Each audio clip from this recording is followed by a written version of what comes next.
ये दौर चौथी औद्योगिक क्रांति का है। आज के समय में कंप्यूटर हमारी जीवन का एक अहम अंग बन चुके हैं। आज कोई भी क्षेत्र हो, चाहे एजुकेशन का क्षेत्र हो या चाहे स्पेस साइंस, सभी जगह पर कंप्यूटर का इस्तेमाल हो रहा है। और कंप्यूटर के बगैर आजकल किसी भी काम को करना संभव नहीं है। जब से कंप्यूटर बना है तब से उसका साइज छोटा होता गया है और उसकी क्षमता बढ़ती गई है। आपने देखा होगा कि आपके मोबाइल की चिप जो सन 2010 में 1 गीगाबाइट की होती थी, वही चिप उतनी ही साइज की आज आपको 1 टेराबाइट की मिल रही है। तो आप इससे अंदाजा लगा सकते हैं कि टेक्नोलॉजी कितनी तेजी से आगे बढ़ रही है। दोस्तों, इसी कड़ी में आज हम आपको बताएंगे क्वांटम कंप्यूटर के बारे में, जिसे भविष्य का कंप्यूटर भी कहा जाता है। तो बने रहिए वीडियो में हमारे साथ अंत तक। दोस्तों, डाटा, आर्टिफिशियल इंटेलिजेंस और क्वांटम कंप्यूटिंग की दौड़ में कई बड़े देश एक दूसरे से प्रतिस्पर्धा कर रहे हैं। जो देश डाटा को कंट्रोल करेगा वो पूरे विश्व को नियंत्रित करेगा। हालांकि बिना क्वांटम कंप्यूटिंग की दौड़ में आगे हुए ऐसा कर पाना संभव नहीं है। हालांकि आज के हमारे कंप्यूटर्स क्लासिकल कंप्यूटिंग मॉडल पर काम करते हैं, जिसमें सूचनाओं को प्रोसेस करने में काफी समय लगता है। वहीं भविष्य के क्वांटम कंप्यूटर्स की प्रोसेसिंग पावर आज के सुपर कंप्यूटर्स से कहीं ज्यादा अधिक होगी। इसी कड़ी में आइए जानते हैं कि क्या होते हैं क्वांटम कंप्यूटर और कैसे ये भविष्य को एक नया रूप देंगे। दरअसल यह एक प्रकार अत्याधुनिक यंत्र है जो कि क्वांटम फिजिक्स के आधारों और नियमों पर कार्य करता है। क्वांटम कंप्यूटर एक उन्नत कंप्यूटर तकनीक है। ये क्वांटम बिट्स अर्थात क्यूबिट्स पर आधारित होते हैं। डिजिटल इलेक्ट्रॉनिक कंप्यूटर बिट्स की तकनीक पर आधारित होते हैं, लेकिन क्वांटम कंप्यूटर क्यूबिट्स के माध्यम से गणना, डेटा स्टोर और डेटा का विश्लेषण करते हैं। क्यूबिट्स के कारण ही क्वांटम कंप्यूटर डिजिटल कंप्यूटर की तुलना में कहीं अधिक शक्तिशाली होते हैं। क्यूबिट क्वांटम कंप्यूटर की एक यूनिट है जो 2 मुख्य सिद्धांतों सुपरपोजिशन और एंटेंगलमेंट पर कार्य करता है। सुपरपोजिशन का अर्थ है कि प्रत्येक क्यूबिट एक ही समय में 1 और 0 दोनों को दर्शा सकता है। एंटेंगलमेंट का अर्थ है कि सुपरपोजिशन की अवस्था में क्यूबिट्स एक दूसरे के साथ सहसंबद्ध हो सकते हैं। इसका तात्पर्य यह हुआ कि क्यूबिट आपस में एक दूसरे से जुड़े हैं। यदि एक पर कार्य किया जाता है तो दूसरा इससे प्रभावित होता है। आज हमारे और कंप्यूटर के बीच में जो भाषा विकसित हुई है उसे बाइनरी लैंग्वेज कहा जाता है। ये बाइनरी डिजिट 0 और 1 होती हैं, जिसमें 0 ऑफ स्टेट और 1 ऑन स्टेट को प्रदर्शित करता है। वहीं क्वांटम कंप्यूटर इससे बिल्कुल अलग है। ये क्वांटम बिट्स पर काम करते हैं।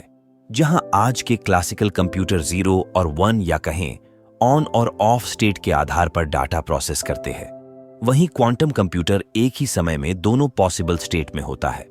मतलब एक ही टाइम में वह 0 और 1 दोनों स्टेट को शो करता है और उसी के सहारे वह डाटा प्रोसेस करता है। इस प्रक्रिया को सुपरपोजिशनिंग के नाम से जाना जाता है। क्यूबिट की फंक्शनैलिटी क्वांटम फिजिक्स में क्वांटम एंटेंगलमेंट प्रक्रिया पर बेस्ड है।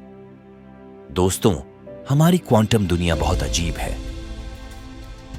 रिसर्चर्स ने अपने अध्ययनों में पाया है कि क्वांटम स्टेट में जब पार्टिकल्स को ऑब्जर्व किया जाता है तब वह पार्टिकल फॉर्म में होते हैं। वहीं जब उन्हें ऑब्जर्व नहीं किया जाता तब वे वेव फॉर्म में अपने आप को बदल लेते हैं। पर हकीकत में ये दोनों एक ही समय में वेव भी होते हैं और पार्टिकल भी। जैसे ही हम इनका चुनाव करते हैं, ये वेव फंक्शन टूट जाता है और अंत में हमें एक पॉसिबल पार्टिकल स्टेट मिलता है।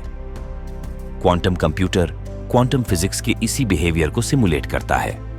क्वांटम कंप्यूटिंग क्योंकि क्यूबिट पर काम करते हैं, तो ये एक ही समय में एक प्रश्न के सभी संभावित उत्तर हमें खोज कर बता सकते हैं। ये एक सवाल के करोड़ों पॉसिबिलिटीज और पैटर्न को मिनटों में खंगालते हैं और उसके सभी संभावित उत्तरों को हमारे सामने लाकर रख देते हैं। क्वांटम कंप्यूटिंग में डाटा की क्रिप्टोग्राफी काफी ज्यादा सटीक ढंग से होती है, इसलिए इसे हैक कर पाना लगभग नामुमकिन है। इसकी मदद से हम बड़े से बड़े स्पेस इक्वेशन को मिनटों में सॉल्व कर सकते हैं, जिसे क्लासिकल कंप्यूटर सॉल्व करने में कई साल लगा सकते हैं। क्वांटम कंप्यूटर इतनी तेजी से डाटा को प्रोसेस करता है कि इसके सहारे आसानी से मिनटों में एन्क्रिप्टेड मैसेज को डिक्रिप्ट किया जा सकता है। यही एक बड़ी वजह है जिसके चलते चीन, अमेरिका और भारत जैसे देश इस तकनीक के विकास में हजारों करोड़ रुपए निवेश कर रहे हैं। एक बार जिस देश ने इस तकनीक के विकास में महारत हासिल कर ली, तो उसके लिए किसी दूसरे देश के सूचना तंत्र को हैक करना काफी आसान काम हो जाएगा। 20वीं सदी की शुरुआत में जब वैज्ञानिकों ने एटम्स और सब एटॉमिक पार्टिकल्स के गुणों का पता लगाना शुरू किया, तब 1920 और 1930 के दशक में वर्नर हाइजेनबर्ग और अर्विन श्रोडिंगर जैसे फिजिसिस्ट ने क्वांटम मैकेनिक्स के गणितीय ढांचे को विकसित किया, जो बहुत छोटे पैमाने पर कणों के व्यवहार का वर्णन करता है। 1982 में कैलिफोर्निया इंस्टीट्यूट ऑफ टेक्नोलॉजी के एक भौतिक विज्ञानी रिचर्ड फेमैन ने एक क्वांटम कंप्यूटर के विचार का प्रस्ताव रखा, जो क्लासिकल कंप्यूटरों की तुलना में तेजी से कुछ गणना करने के लिए क्वांटम यांत्रिकी के सिद्धांतों का उपयोग करेगा। 1990 के दशक के मध्य में जब AT&T बेल लेबोरेटरीज के गणितज्ञ पीटर शोर ने बड़ी संख्या में फैक्टरिंग के लिए एक क्वांटम एल्गोरिथम विकसित किया, तो एक सफलता मिली। इस एल्गोरिथम ने प्रदर्शित किया कि क्वांटम कंप्यूटर पारंपरिक कंप्यूटरों की तुलना में संभावित रूप से कुछ समस्याओं को बहुत तेजी से हल कर सकते हैं, जिसमें सामान्य एन्क्रिप्शन योजनाओं को तोड़ना भी शामिल है। 1998 में पहला काम करने वाला क्वांटम कंप्यूटर कैलिफोर्निया विश्वविद्यालय सेंटा बार्बरा में एक टीम द्वारा विकसित किया गया था। इस कंप्यूटर ने सरल गणना करने के लिए छोटी संख्या में क्यूबिट्स या क्वांटम बिट्स का उपयोग किया। वास्तव में इन कंप्यूटरों में क्यूबिट्स होते हैं, जो डेटा तक पहुंच प्राप्त करने के लिए इलेक्ट्रॉनों और प्रोटॉन का उपयोग करते हैं। क्यूबिट डेटा को समझने के लिए सुपरपोजिशन और एंटेंगलमेंट का उपयोग करता है। भौतिकी के अनुसार कोई भी एटम प्राकृतिक रूप से स्पिन करता रहता है, और यह जो स्पिन होता है ये या तो ऊपर की तरफ हो सकता है या नीचे की तरफ हो सकता है, यानी अप एंड डाउन। और अगर डिजिटल तकनीक के हिसाब से देखें तो प्रत्येक चीज को 0 और 1 के फॉर्म में रखा जाता है, यानी परमाणु का ऊपर जाने वाला चक्रण 1 हो सकता है और नीचे आने वाला चक्रण 0 हो सकता है। लेकिन अगर परमाणु के चक्रण का मापन किया जाए तो यह एक ही समय में ऊपर या नीचे दोनों तरफ हो सकता है। इसी वजह से यह आपके पारंपरिक कंप्यूटर के बिट के बराबर नहीं होता, इसलिए इसे क्यूबिट कहा जाता है, जिसे क्वांटम बिट्स भी कहा जाता है। क्यूबिट्स बिट्स के मुकाबले काफी अलग होता है। बिट्स में जो इंफॉर्मेशन होती है वह या तो 0 में हो सकती है या 1 की फॉर्म में हो सकती है, लेकिन क्यूबिट्स में जो इंफॉर्मेशन होती है वह एक ही बार में 0 और 1 दोनों फॉर्म में हो सकती है, जिससे कंप्यूटेशन स्पीड काफी ज्यादा बढ़ जाती है। इस सुविधा को बनाए रखने के लिए इन कंप्यूटरों में क्वांटम बिट्स को 0 डिग्री से नीचे काम कर रहे तापमान पर ठंडा रखा जाता है। दोस्तों, क्वांटम कंप्यूटर वास्तव में बहुत ही कॉस्टली होते हैं। इसे आम आदमी अफोर्ड नहीं कर सकता है। हालांकि IBM ने अपना ही एक क्वांटम कंप्यूटर बना लिया है।